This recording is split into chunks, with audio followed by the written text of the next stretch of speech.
Bismillahirrahmanirrahim. Assalamualaikum warahmatullahi wabarakatuh. Alhamdulillahi rabbil alamin. Wabihi nasta'inu ala umuri dunya waddin. Wassalatu wassalamu ala isyrafil anbiya'i wal mursalin Sayyidina wa maulana Muhammadin wa ala alihi wa ashabihi ajma'in. Amma ba'd. Teman-teman yang dirahmati oleh Allah Subhanahu wa ta'ala, siapa di antara kita yang hidupnya tidak pernah mengalami kegagalan? Siapa di antara kita yang hidupnya lurus-lurus saja, lempang-lempang saja, bahagia-bahagia saja? Pasti pernah kan ada di antara kita yang mengalami kegagalan. Misalnya, ada di antara kita yang sudah bekerja keras siang dan malam membanting tulang, kemudian menyisihkan sebagian gajinya untuk ditabung, untuk membeli sesuatu yang diinginkan. Tapi apa? Setelah tabungannya terkumpul, barang yang diinginkan tadi sudah berhenti produksi. Akhirnya apa? Gagal untuk mendapatkan barang tersebut. Atau yang biasa dialami perempuan, soal jerawat. Ada yang sudah berikhtiar untuk diet, untuk olahraga, untuk memakai skincare ini dan itu, dengan harapan bisa sembuh, misalnya dalam rentan waktu 2 atau 3 bulan. Tapi setelah waktu tersebut, apa yang terjadi? Jerawatnya semakin meradang. Artinya apa? Gagal untuk sembuh, gagal untuk bebas dari jerawat. Lantas, apakah dengan kegagalan tersebut kita layak untuk berputus asa begitu saja? Apakah kegagalan itu merupakan nasib yang harus kita terima begitu saja? Tentu tidak, teman-teman. Kita perlu ingat bahwasannya kita sebagai umat muslim, kebertuhanan kita kepada Allah Subhanahu wa ta'ala itu salah satunya diikat dengan kepasrahan kita, keyakinan kita terhadap sifat yang melekat pada diri Allah, yakni Ar-Rahman dan Ar-Rahim. Allah itu Maha Rahman dan Rahim. Allah Maha Pengasih dan Maha Penyayang. Allah lah Tuhan yang memiliki sifat kasih tanpa batas. Allah lah Tuhan yang memiliki sifat sayang tanpa batas. Allah itu sayang, teman-teman, sama kita. Saking sayangnya Allah, bahkan Allah sampai mengutus sosok manusia yang paling dicintainya, yakni Rasulullah Muhammad SAW, menjadi Rasul yang rahmatan lil alamin. Beliau adalah sosok manusia paling ideal yang dapat kita jadikan contoh untuk berlaku dalam kehidupan di dunia ini. Saking sayangnya Allah, Allah itu nggak pengen, teman-teman, setiap yang kita lakukan itu luput dari kasih sayangnya Allah.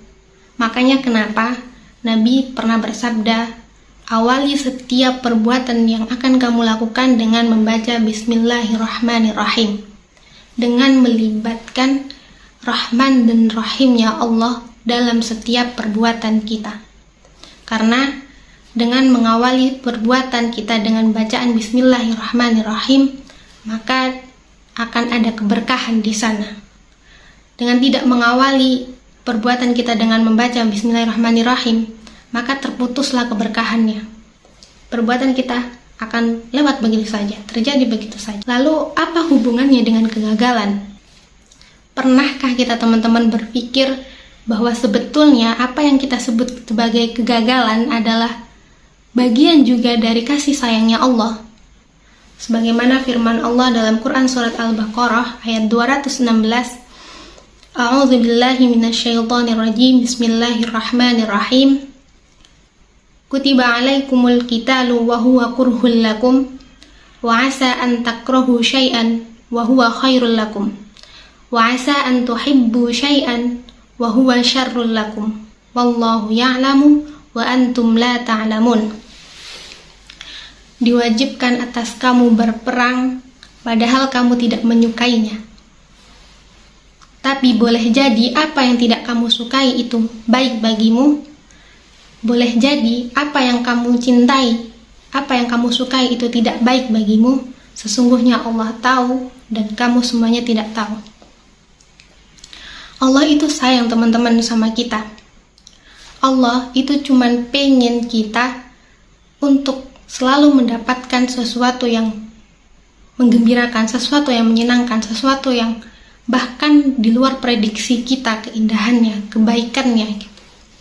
Tapi karena Allah itu tahu kita manusia ini tidak mungkin terbakar semangatnya, tidak mungkin terbakar kegigihannya kalau tidak ditimpakan yang namanya kegagalan itu.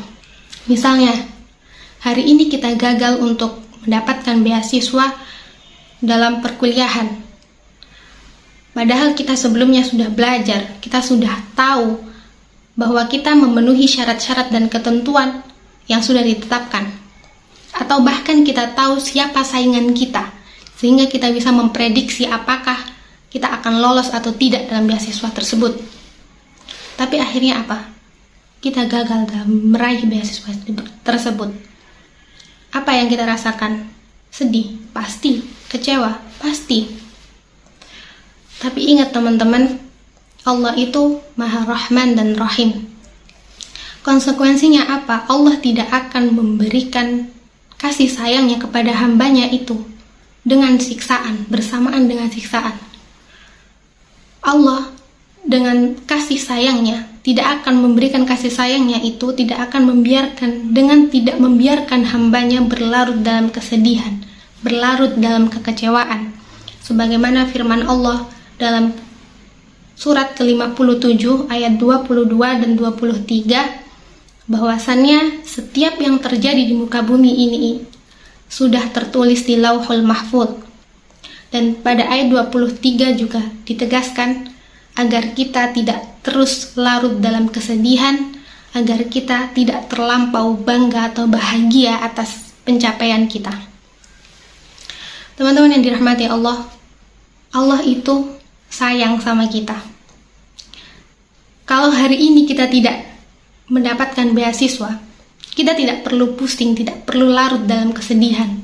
Karena apa? Karena boleh jadi itu memang belum pantas untuk kita, belum cocok untuk kita. Boleh jadi Allah itu ingin kita lebih sungguh-sungguh dalam menjalani kehidupan ini, dalam berkuliah. Allah ingin kita lebih bersemangat lagi. Karena bisa jadi, mungkin saja ketika nanti lulus yang Allah inginkan, ketika kita lulus kita menjadi lulusan terbaik. Kemudian tentu saja kita membanggakan orang tua kita.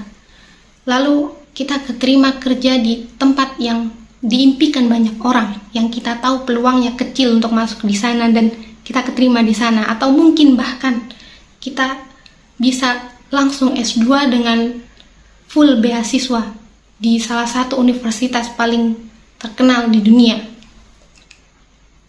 Allah itu sayang teman-teman sama kita. Makanya kita ditimpakan atau diberikan yang kita sebut tadi sebagai gagal.